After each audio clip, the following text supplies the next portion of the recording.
नमस्कार दोस्तों, just fill it channel में आपका स्वागत है। हिंदी थ्रिलर मूवीज किसी हाल में मिस नहीं करनी चाहिए। बॉलीवुड की ये टॉप 15 बेहतरीन थ्रिलर फिल्में।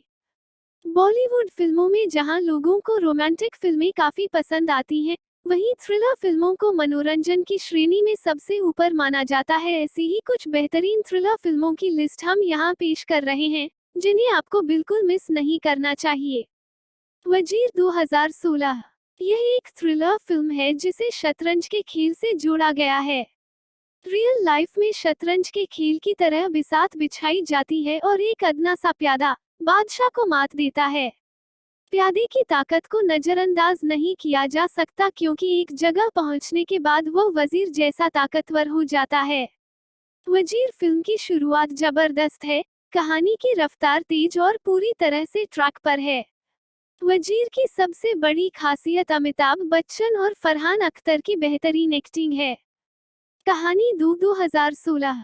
कहानी 2 एक डार्क मूवी है, जिसमें थोड़ा रहस्य है, थोड़ा रोमांच है, कुछ खूबियां हैं तो कुछ कमजोरियां भी। सुजॉय घोष द्वारा निर्देशित फिल्म कहानी 2012 बॉलीवुड की बेहतरीन थ्रिलर फिल्मों में से एक है। सुजॉय ने साबित किया कि बिना chasing scene, gun, stylish look और लाजवाब लाइफ के भी एक थ्रिलर फिल्म बनाई जा सकती है। कहानी पार्ट 2 में नई कहानी और किरदार हैं। विद्या बागची इस बार विद्या सिन्हा विद्या बालन है, जिसकी बेटी मिनी का अपहरण हो जाता है और विद्या उसे ढूंढने निकलती है। रास्ते में वह दुर्घटना का शिकार होकर कोमा में पहुंच जाती है। मामले की जांच के लिए इंस्पेक्टर इंद्रजीत सिंह अर्जुन रामपाल अस्पताल पहुंचता है और वह विद्या की पहचान दुर्गा रानी सिंह के रूप में करता है, जो एक अपराधी है जिसकी पुलिस को लंबे समय से तलाश है। क्या विद्या और दुर्गा एक ही है? दुर्गा अपराधी क्यों बनी? इंद्रजीत सिंह उसे कैसे जानता है? धीरे धीरे सारी गुत्थियां सुलझती जाती हैं। रहस्य 2015। मनीष गुप्ता के निर्देशन में बनी फिल्म रहस्य के बारे में निर्देशक ने भले ही कहा था कि इसकी कहानी आरुषि हत्याकांड पर आधारित नहीं है, लेकिन फिल्म देखकर यह जाहिर है कि फिल्म आरुषि केस से ही प्रभावित है। अंतर बस यह है कि यहाँ कहानी दिल्ली के बजाय मुंबई में घटती है। फिल्म में कत्ल की गई बच्ची आयशा की भूमिका निभाई है साक्षी सेम ने।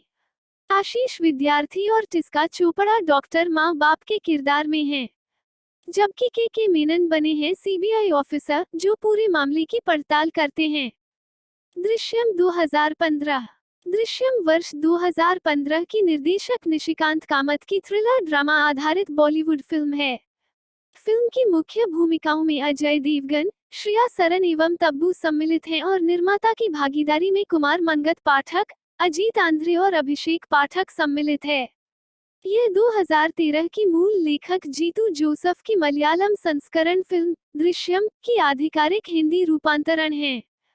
फिल्म में अजय देवगन की पत्नी के किरदार में तमिल अभिनेत्री श्रेया सरन हैं। इसके अलावा फिल्म में अभिनेत्री तब्बू भी अहम किरदार निभा रही हैं। 10 2015।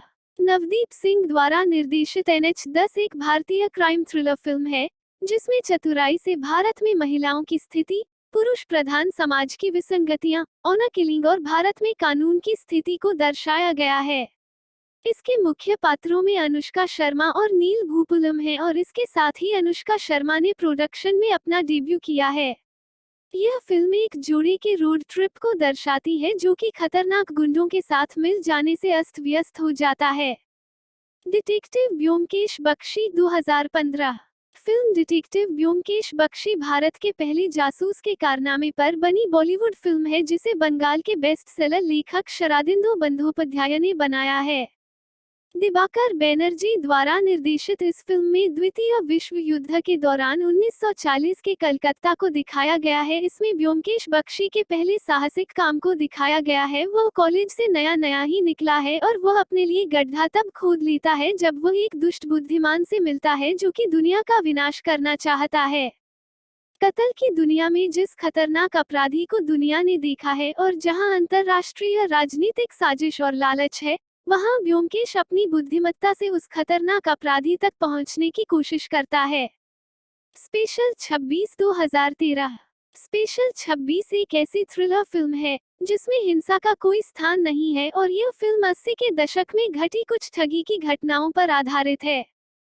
काला धन जमा करने वाले नेताओं और व्यापारियों के यहाँ कुछ लोगों का एक गैंग नकली सीबीआई ऑफिसर या इनकम टैक्स ऑफिसर बन छापा मारता है और नकद गहने जब्त कर लेता है। बात इसलिए बाहर नहीं आती थी क्योंकि शिकार खुद अपराधी हैं। इन चालाक अपराधियों को स्पेशल 26 में हीरो बनाकर पेश किया है क्योंकि वे एक तरह से रॉबिनहुड की तरह हैं जो अमीरों को लूटते थे। यहाँ चोर और पुलिस दिमागी चालों से एक दूसरे का सामना करते हैं।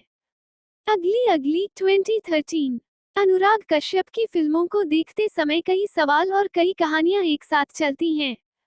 इंसान के स्याह और सफेद पक्ष दोनों सामने आते हैं। कहानी में नयापन होता है और बहुत ही सामान्य सी स्टारकास्ट के साथ बड़ा कमाल होता है। ऐसा ही कुछ अगली में भी है। अनुराग की अधिकतर फिल्मों की तरह यह भी डार्क मूवी है, लेकिन कहानी बहुत ही आसान और बांधने वाली है।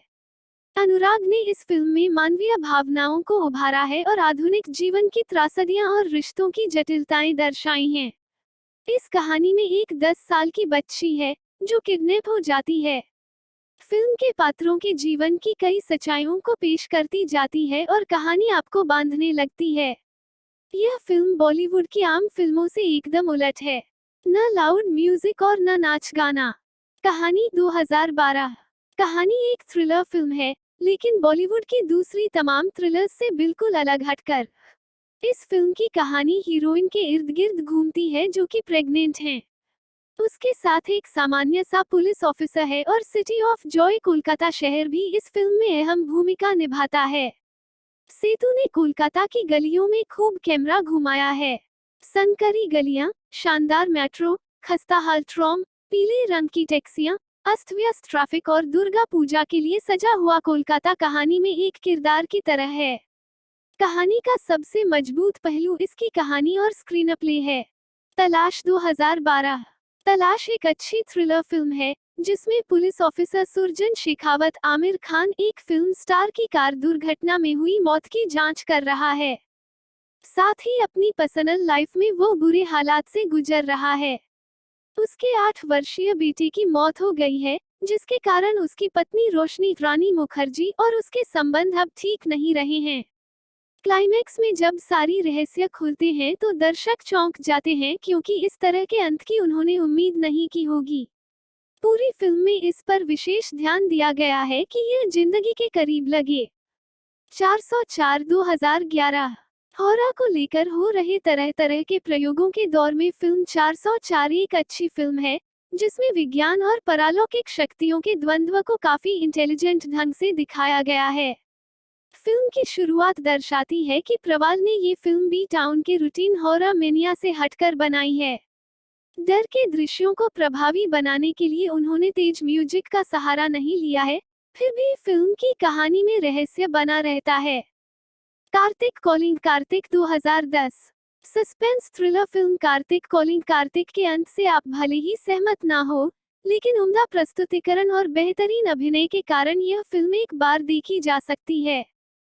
फिल्म के राइटर और डायरेक्टर विजय ललवानी ने कहानी को स्क्रीन पर अच्छे से पेश किया है।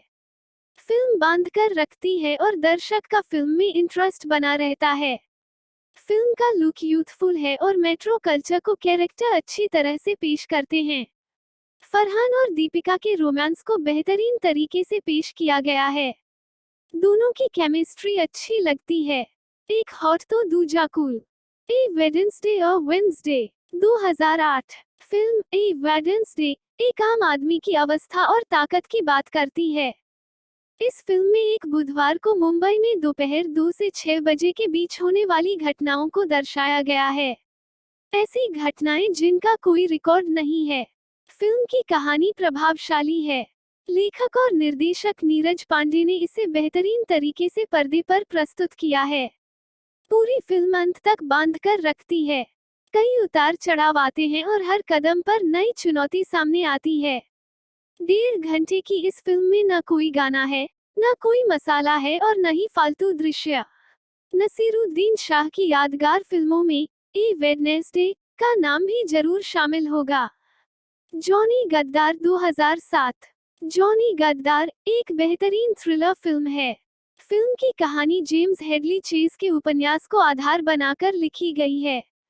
पूरी फिल्म सिंगल ट्रैक पर चलती है। कोई कॉमेडी नहीं, कोई रोमांस नहीं, कोई नाच गाना नहीं। इसके बावजूद फिल्म बोर नहीं करती और दर्शक को बांधे रखती है। फिल्म के हर कलाकार ने शानदार अभिनय किया है। नील मुकेश ने अपने करियर की शुरुआत नकारात्मक भूमिका से की है, लेकिन उन्हें शानदार रोल मिला है। Manorama 6 feet under 2007। निर्देशक नवदीप सिंह ने अभय को लेकर मनोरमा 6 फीट अंडर फिल्म बनाई है। इस फिल्म में थ्रिल और मर्डर मिस्ट्री के साथ साथ मनुष्य और समाज से जुड़े कुछ मुद्दे भी उठाए गए हैं। यह एक ऐसे गैरपेशेवर जासूस की कहानी है जो एक मामले की तह में जाने की कोशिश करते करते उसमें ही फंस जाता है। इसके बाद फिल्म में कई सवाल सामने आते हैं, जैसे क्या जासूस यानी एसवी के खिलाफ कोई साजिश हो रही है? क्या वह झूठ और हत्या के जाल में फंस जाएगा? इन सवालों के जवाब धीरे धीरे सामने आते हैं।